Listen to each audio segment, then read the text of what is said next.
All right, guys, welcome back to another postseason pod. Last video did very, very well, so thank you very much. We appreciate it.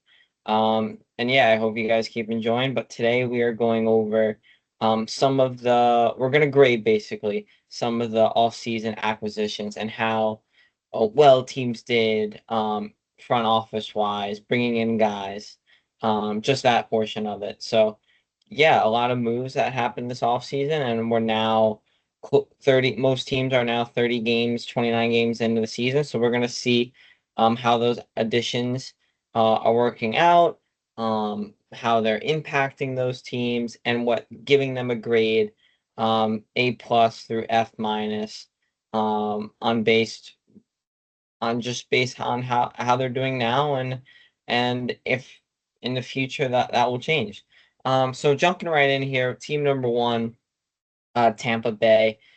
They obviously let go of Sergachev, but they brought in JJ Moser and Connor Geeky with as well as a few picks, as you can see by the photo. But two players, absolute players. One of them, Connor Geeky. I'll throw up the headline now. Earned his spot in the lineup. Wasn't going into training camp. Wasn't really a confirmed player, but now yeah, I mean he plays third line and second power play.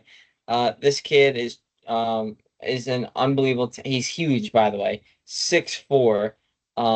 He's absolutely massive. He's a center on their third line right now. Also plays second power play unit for the Lightning because he's huge.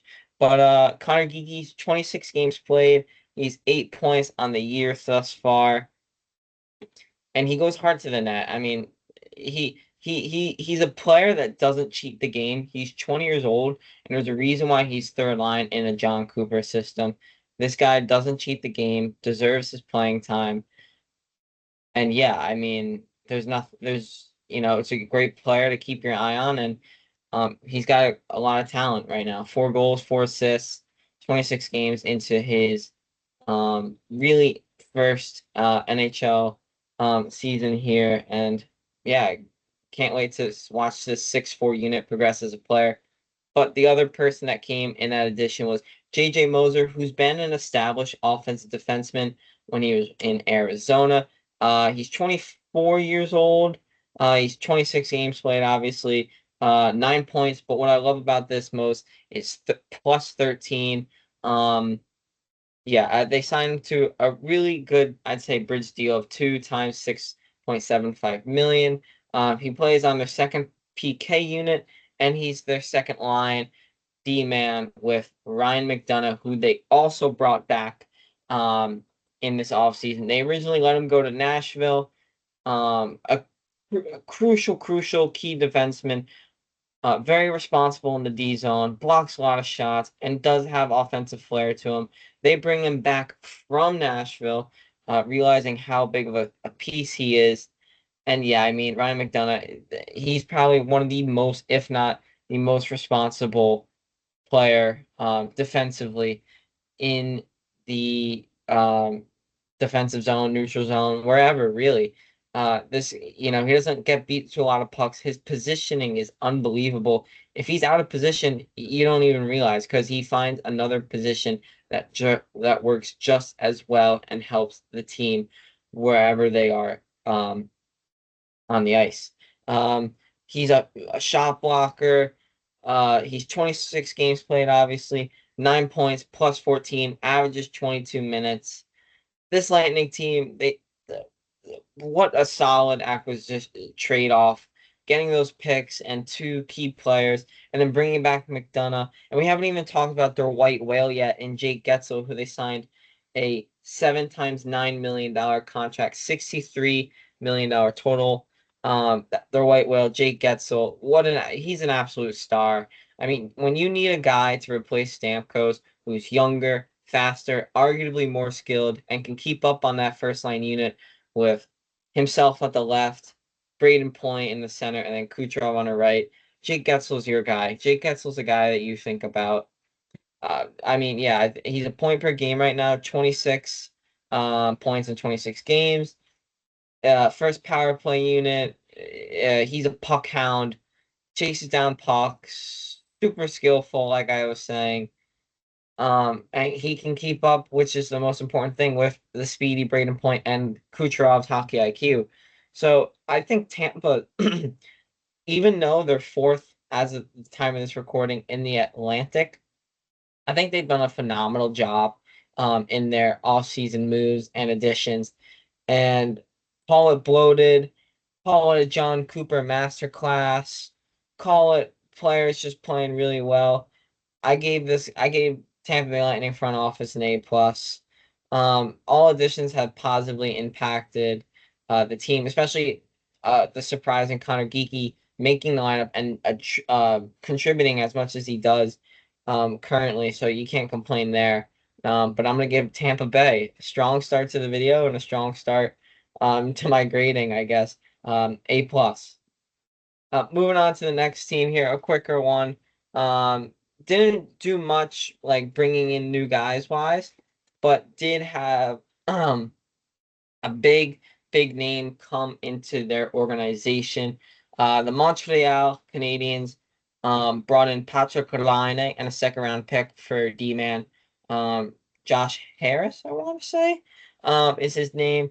But yeah, I mean, Patrick Laine wanted to get out of Columbus. Columbus didn't made it clear at the beginning of this year that they only wanted guys that wanted to be in Columbus. Thus, they ship him off. Gets hurt in preseason, but a lot of people are like, oh, Line. Even though this Montreal team had no expectations of making the playoffs, people are like, oh, Line, like hoping for. He's still such young. I think he's like 27 years old.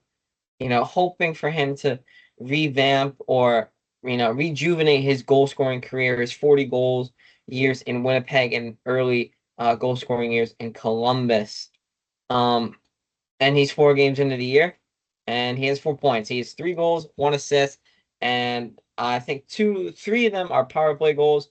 But I mean, I'll put up a clip of his shot right now, actually from a power play goal against Nashville. I mean, as you can see, his shot is lethal. He helps out that power play. He's a power forward once he gets going. And I think a few more games into this season, you're gonna really see Line bounce back into a goal scoring form that we all know that he's capable of. Um, Fingers crossed. I hope he gets 20 goals. He's a guy that's had some problems down the line that you can't help but not root for. So I'm gonna give Canadians, just because it's so early, I'm gonna give him a B. Also because Liney's had a good start to the year so far. But on a lesser note, and the goal he scored, the team that he scored a goal on, the Nashville Predators, woeful, bottom in the Central, behind the Blackhawks, who just fired their coach Luke Richardson. I mean, this quote from Brunette just sums it up. I can scratch every guy on the team right now. It's You don't want your coach to saying that, and then 2 months, like late October, Barry Trotz goes out and says we might need to start a rebuild soon. So that's another thing you don't want to hear from not only your coach as of recently, like last week, and then Trotz in October still. But they brought in 2 huge names: Marchessault on a 5 times $27 million contract with 5.5 cap hit per season, and then Stammer, 4 times 32, 8 mil cap hit per season. Both these guys have played 29 games. Stamkos, 7 goals, 7 assists, 14 points, dash 14. And then Marchessault, 7 goals, 8 assists, 15 points, dash 10. They're just not producing offensively. They're not producing defensively for supposedly being responsible veterans. They're not producing at either ends of the ice, and this is a big problem for Nashville, who I'll throw it to Ryan Whitney, who will say it better than me, who had high expectations. Here you go. And this team has a legit chance to win the division. I don't think anyone would have saw that coming before the free agency, but Marchessault and Stamkos, yes, while older, these are proven elite goal scorers that can score. They can make their power play better. Whit also mentions in the clip that these two guys also would also help out their power play. However, this year their power play is 20th in the league at 18.4%. Compared to last regular season, granted more games, more power play, so more diluted. Last season was better with 21.6%. And that was with guys like Cody Glass in the lineup. So I these two guys have been I don't know if something's off in Nashville. These two guys aren't scoring in general. I think Marshall has two empty nets, so he's really got 5 goals if you think about it. And yeah, I mean Nashville's off terrible start. They're probably out of the playoffs already. And we're not even at Christmas yet. But yeah, you had the FU2 tour. I'm giving it the TFT, trouble for trots, and I'm giving them an F grade. Not good. Yikes. Moving on, yeah, just moving on. Um, to another team that also had high expectations going into this year, had a little bit of a bumpy start, but I've turned it around and are now third in the Pacific Division, the Edmonton Oilers, who are looking to go back far into the playoffs in hopes of getting a Stanley Cup. They brought in a few pieces last year. I mean, this offseason. Ty Embrinson, who's a solid D-man, 26 games played so far. Run of the mill, stay at home D-man. Nothing. He's fine, right? A poor man's Cody Ceci, who they had last year. They brought in Victor Arvidsson, 2 times 8 mil, has been dealing with some injuries by the time of this recording, December 11th. He's supposed to be in the lineup tonight or tomorrow. And he has 16 games played and only 5 points. 2 times 8, by the way. Jeff Skinner, 1 year deal for 3 mil. 28 games played, 11 points, and a -8. And they've also brought in a young talent, Vasily. I butchered it, but Vasily Polskinen. I had to look down to try to get it right. 28 games played. I know 26 games played, 8 points, and he plays on the line as you can see with Draisaitl, which is a huge accomplishment in itself if you think about it. To keep up with Draisaitl, to catch his passes, to go to the lanes where Draisaitl can put the puck on your stick. It's a big compliment from Blanc, their coach, sticking him, trusting him on that second line.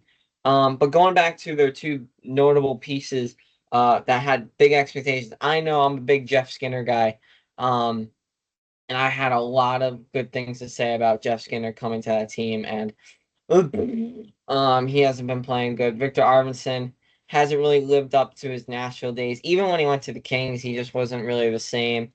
Um, yeah, I mean, we expect more from them. Maybe Arvidsson gets lucky. He gets a hot start after coming back from injury. But otherwise, this Edmonton team, nothing's really changed. They're getting carried. I'll put up their top point scorers now. But they're getting carried by, who do you expected? Draisaitl, McDavid. Hyman's actually having a little bit of an off year, but yeah, you expect more from your third line, second line guys with Victor Arvidsson and Jeff Skinner. Um, but there's a lot of season left, and hey, you never know, especially with Skinner, who's fighting for a contract, he might turn a new leaf. So I'm gonna give Edmonton right now a C, just because the season is young. Arvidsson's getting back from injury. Jeff Skinner fighting for a contract year, so a C for the Edmonton Oilers offseason acquisitions. Also because of Vasily Polskinen, just being a surprise as well. The last team for this video is the New Jersey Devils, who I'm just going to start off with bringing in Sheldon Keefe to replace their old coach. I think it's a great move. Sheldon Keefe is good with young players, as we kind of saw in Toronto. He brings a new environment, a new coaching approach. I don't know if you've seen the NHL docuseries on Prime or just other clips from around the league. He has a calmness. Demeanor, um, and just a different coaching approach to a guy like Tortorella, per se. But Devils are loving life right now. They're second in the Metro Division underneath the Capitals, who've been playing unbelievable. Um, And yeah, I mean the New Jersey Devils last year goaltending was a huge problem. They bring in Jake Allen. This offseason they bring in Jacob Markstrom, who's having a great year. Sweden's number one, just was named to the Four Nations tournament, and I'm sure he'll start for them. He's 13-6-2, 248 goals against, one shutout, and a 906 save percentage. Those are solid numbers from Jacob Markstrom, who's one of the best goalies in the league right now. The Devils, as a whole, after bringing him in, are ranked top 6 in goals against at only 2.71 goals against per game, which is really good in this new high-scoring NHL, where the Bruins just got whoppled 8-1 to the Jets. They lost 8-1. And a 6x6 for Jacob Markstrom, a really solid number one starting goaltender. Like I said, Sweden's number one. That's already a check right there. But then they go out and bring in a great defenseman in Brett Pesce. Had an injury. He's only played 22 games this year. Only 1 point. But he averages 21 minutes a night. This guy is relentless in corner battles. Makes great stretch passing plays, has great hockey IQ, and is just defensively on the right side of the puck all countlessly. He's just responsible. He's a 6 times $5.5 million player. 5.5 million is a cap hit annually for a total of 33 mil. I worded that poorly, I know. But yeah, this is a great pickup from the Devils, who lost Kevin Ball in that trade for Markstrom, who's actually playing really well right now for the Flames. But yeah, the so far with those two players, they've added so much depth. And then they go out and get another one, Paul Cotter of the Vegas Golden Knights. They bring him in on a cheap deal, 3 times 2.3. That's only cap hit annually of 775K. And this third line for the Devils, I'm gonna put it up here. Nason, the most annoying player in the league. Eric Holla, speedy, great center, and then himself, Paul Cotter, who's had a surprising start to the year point wise. But this third line is arguably one of the better third lines in the NHL right now, and Paul Cotter's got a lot to do with it. 31 games played for him right now. 12 points, 7 goals, 5 apples. Last year he only had 25 points for, Vegas the whole season. And that just goes to show he's about to break that in 13 points to tie 14 to break that, and he'll do that no problem at the pace he's at now.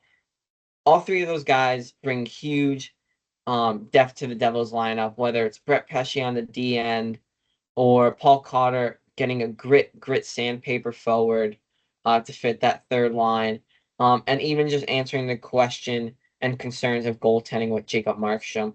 The Devils have plugged in a lot of good pieces, and who knows, at that trade deadline they don't go out and bring in one more.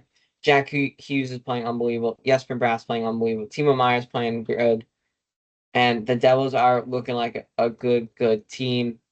So I'm giving the Devils an A right now. I think all those pieces are working out tremendously for them. They're all playing their part. The Devils are a good team.